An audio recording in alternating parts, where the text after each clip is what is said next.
Hey there! In this month's edition of New Scientist dated April 17, 2021, there was an article that looked at things that can be done to keep the brain fit and healthy. These little things include taking care of gut bacteria in the stomach, having a vitamin D-rich diet, daily exercise, social contact to alleviate loneliness, learning a new skill, consistent sleep pattern and adopting stress-reducing activities.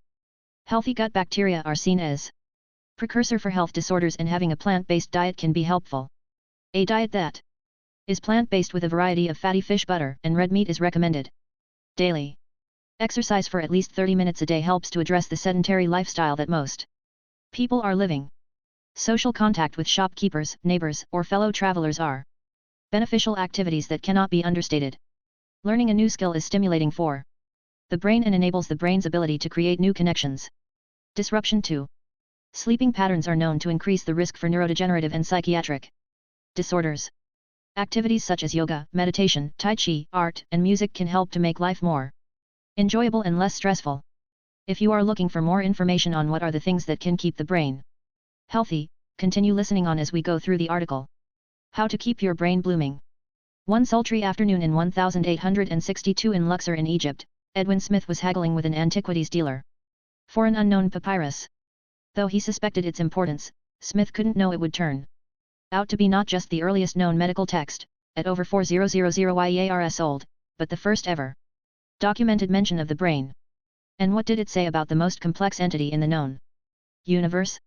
That it was cranial offal, to be unceremoniously trashed during embalming. We have learned rather a lot about the brain since then. Even so, it is only in the past 25 years that learning how best to look after the stuff upstairs has become a major priority for researchers. It is easy to be resigned to the idea that as we get older, our brains wind down, memories decline and reactions slow. But a wealth of new research shows that it is never too late to improve our brain health, a concept that goes way beyond the absence of disease. A long view of how, across some 2 million years, evolution has shaped the function of our brains is revealing new and unexpected ways to keep them healthy for longer. In 2018, an international group of specialists forming the Global Council on Brain Health identified a surprisingly simple test to assess whether your brain is in good shape, whether you function well in daily life. This may even sound overly simplistic, but the group, for which I am a special advisor, found that the brain requires 3 vital functions to work together seamlessly: executive function, or our ability to think and reason; social cognition, which enables us to interact successfully with others; and emotion regulation, through which we generate our sense of well-being. It is hard to overstate just how much the lifestyle choices we make matter in keeping these functions working well, both singly and together. A landmark study published in Nature in 2012 indicated that 3/4 of change in cognitive ability across our lives as measured by evaluations of general intelligence is determined by lifestyle factors, and only 25% are by DNA. As our brains age, a range of physical processes take place, including shrinkage of regions associated with memory, perception, learning and attention. We now know that these processes begin to ramp up in our 20s and 30s, but there is some evidence that the underlying mechanisms of aging start in the brain even in our earliest years. The good news is, just as it is never too early to adopt habits that help slow or even reverse aging, it is never too late either. A 2019 study, for instance, found that the adult human brain can produce new neurons until we are into our 90s. However, there is no silver bullet, no quick fix brain game or easy diet to boost brain health. It is the cumulative effect of the little things we do every day that makes the difference. So, what are these little things? And which are the most important? Go with your gut. The mismatch between the rapid changes that have shaped modern lifestyles and the slow, cumulative influence of evolution is perhaps best seen in our emerging understanding of the microbes in our gut. The 2019 discovery of 6,000-year-old fossilized spittle in Denmark showed that over time, we have lost millions of friendly bacterial species from our digestive systems. In recent years, countless studies have drawn connections between our gut bacteria and anxiety, depression, mood and even our thinking and behavior. Now we are beginning to understand what forges these connections. Consider, for instance, that some 90% of serotonin, a mood stabilizer, is produced in the gut and less than 10% in the brain. Moreover, our gut bacteria are now firm suspects in many illnesses, including ALS, Alzheimer's and Parkinson's disease. For good brain health, We have to look after the contents of our colon. That takes time. After birth, it takes 3 years to produce a stable community of gut microbes, and this involves ingesting a wide range of bacteria. Once your microflora is stabilized, interference with this hard-won balance can affect gut biochemistry. Based on analysis of more than 1,000 human stool samples and detailed clinical questionnaires, one recent study identified 69 lifestyle factors that harm our microbiome. They include high BMI, lack of exercise, erratic eating habits, stress, dehydration, poor dental hygiene, jet lag and constantly changing intimate relationships. What does the gut care about your love life? It turns out that a 10-second kiss can transfer as many as 80 million bacteria, some of which are likely to trigger an immune response such as damaging inflammation.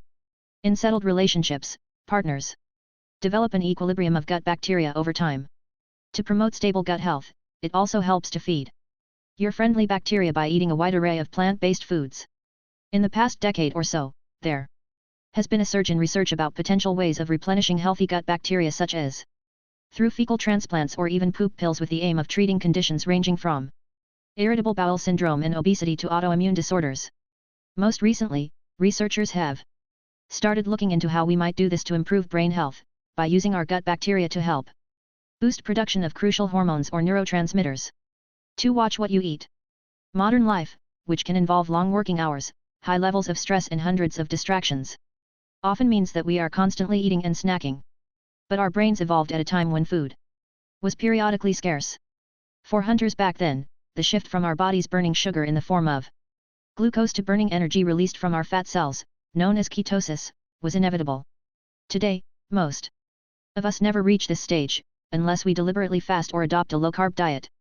This metabolic switching could play a key role in helping to create new brain cells, or neurogenesis.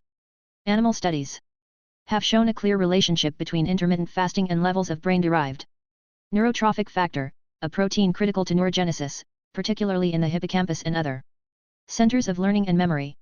Many researchers are now studying whether intermittent fasting can help slow the pace of aging. What we consume matters too. Today, 75% of the world's food is produced from only 12 plant and 5 animal species. This woefully homogeneous diet is in contrast to the wide array of nutrients we relied on throughout most of our evolution. In Western countries in particular, there's no better example than our consumption of omega fatty acids. In our hunter-gatherer food, the ratio of omega-6 to omega-3 fats was about 1:1. The ratio is now 20:1, largely because of processed foods that contain vegetable oil. That's a problem because some omega-6 fatty acids may promote excess inflammation, which can limit the creation of new brain cells and accelerate the death of existing ones. By contrast, many long-term studies show that omega-3 protects the brain. The interplay of the two is now being studied, but for brain health a good ratio to aim for seems to be 1:4 omega-6 to omega-3, which can be achieved by consuming a wide variety of oily fish, or foods like spinach or flax seeds. Many other nutrients are important to brain health, but vitamin D is essential. Receptors for the vitamin are found widely in the brain, and low levels of it are associated with poor mental performance and cognitive decline. To get enough vitamin D, we can try sunbathing the brain. But for most populations living above latitude 35 degrees north or below 35 degrees south, which includes all of the UK, most of New Zealand and North America from around Washington, D.C. upwards, it is virtually impossible to generate enough via sunlight. Unfortunately, there's no conclusive evidence that vitamin D supplements slow cognitive decline. The best dietary sources are fatty fish, eggs, butter, liver and fortified cereals. A rule of thumb is that combining a greater variety of food and nutrient types is the best way to avoid deficiencies. That means opting for a mostly plant-based diet, as well as healthy fats, some dairy and a little fish and red meat, especially if you are over the age of 65. 3. Get moving. If there was a silver bullet to keep our brains young, it would be exercise. It slows down age-related changes and even reverses them. If we look at the 5 areas in the world identified as having the most centenarians, physical activity is a way of life. In Ikaria, Greece, Loma Linda, California, Nicoya, Costa Rica, Okinawa, Japan, and Sardinia, Italy, dementia and cognitive decline are 75% or less frequent than throughout most of the Western world. The overwhelming evidence is that aerobic exercise has beneficial effects on the brain, including improved mood and thinking skills. Like intermittent fasting, exercise reduces inflammation, which can inhibit the growth of new brain cells. Exercise actually increases neurogenesis via the release of the critical protein mentioned earlier. Brain-derived neurotrophic factor, BDNF. So how much exercise should we do and what kind? 2. Raise your BDNF levels. You need at least 30 minutes of daily exercise, things like brisk walking or cycling. If you really want to max out your BDNF, you must push that up to vigorous exercise, things like jogging or high-intensity workouts. However, the sobering news is that even if we exercise daily, prolonged sedentary behavior may wipe out the benefits. As many as 13% of Alzheimer's disease cases globally are the result of inactivity. So the advice is simple: avoid sitting or adopt a more active sitting position and stand wherever and whenever possible. At the very least, get up out of your chair for 10 minutes in every hour. 4. Keep in touch. We are supremely social animals. It's no wonder the past year of lockdowns and social distancing has been so difficult. And the research couldn't be clearer. Both social isolation and loneliness are devastating to our health. People who are lonely are 50% more at risk of dying prematurely than those who aren't. In a vicious cycle, loneliness both triggers negative health and social behaviors and is also a consequence of them. Loneliness and isolation increase the risk for systemic inflammation, high blood pressure, diabetes, obesity, heart disease, heart attack, and stroke, which all affect the brain either directly or through knock-on effects of blood vessel damage or reduced blood flow, for instance. But the good news is, the opposite is also true. A wealth of research has shown that social contact decreases risk for this broad range of conditions, and that it can directly benefit the brain by improving memory formation and recall, and protecting against neurodegenerative diseases. It has also been shown that social engagement helps to maintain thinking skills throughout life, possibly by altering stress responses which lead to changes in gene expression. Even a little social connection goes a long way. Passing interactions with shopkeepers, neighbors or fellow travelers can alleviate loneliness. Joining activities that generate a sense of belonging are also especially beneficial. 5. Learn a new skill. Brain teasers, crosswords, and computer games engage cognitive skills, including processing speed, working memory and reasoning. But the resulting benefits don't seem to influence everyday mental abilities, slow down cognitive decline or reduce the risk of dementia. But that doesn't mean there aren't things we can do to help keep our minds sharp. There is clear evidence that engaging in activities that psychologists call cognitively stimulating, meaning they require concentration and repeated practice, do make a difference to our brain health. The benefits of dancing and learning a new language have been particularly well studied, but a wide range of activities have shown gains, including learning to play a musical instrument or a new card game, or mastering complex new mental and physical skills, like Tai Chi or juggling. One recent study of 174 people between the ages of 60 and 79 compared people who pursued activities such as dance, walking or light toning exercise over 6 months. Only the dancers saw structural improvement in a brain region involved in transmitting signals to and from the hippocampus, the brain's memory hub. Again, there's evidence that activities that require us to learn something novel stimulate the growth of new brain cells, prevent neuronal cell death and improve neuroplasticity, the brain's ability to adapt and forge new connections. All of this helps to reduce the risk of cognitive decline and dementia. 6. Stay in rhythm. Our bodies are a humming jumble of rhythms, the control of which has been embedded in the brain over millions of years. Body temperature, blood pressure, metabolism, and more all ebb and flow according to age-old patterns. But these days, those rhythms are being disrupted and the consequences for our health can be profound. There is no more intractable health problem in modern life than sleeplessness. Insomnia, difficulty sleeping and sleep disorders are widespread. According to the U.S. Centers for Disease Control and Prevention, at least 1/3 of people in the U.S. get less than the recommended 7 hours of sleep each night. This chronic lack of sleep not only harms our general health, it also adversely affects learning, memory, attention, decision-making and mood. It is even a risk factor for dementia and cognitive decline. Despite what you might have heard, it simply isn't true that we need less sleep as we get older. That myth is born of the fact that, due to shifting circadian rhythms and other factors, as we get older, it gets harder to fall asleep. We also become lighter sleepers and get less sleep in a single session. That's a problem because people over 60 still require 7 to 9 hours of sleep in a 24-hour period, though some of this can be met by napping. There are many things we can do to help us sleep better, but in essence they amount to trying to keep a routine bedtime, avoiding caffeine late in the day and practicing good sleep hygiene.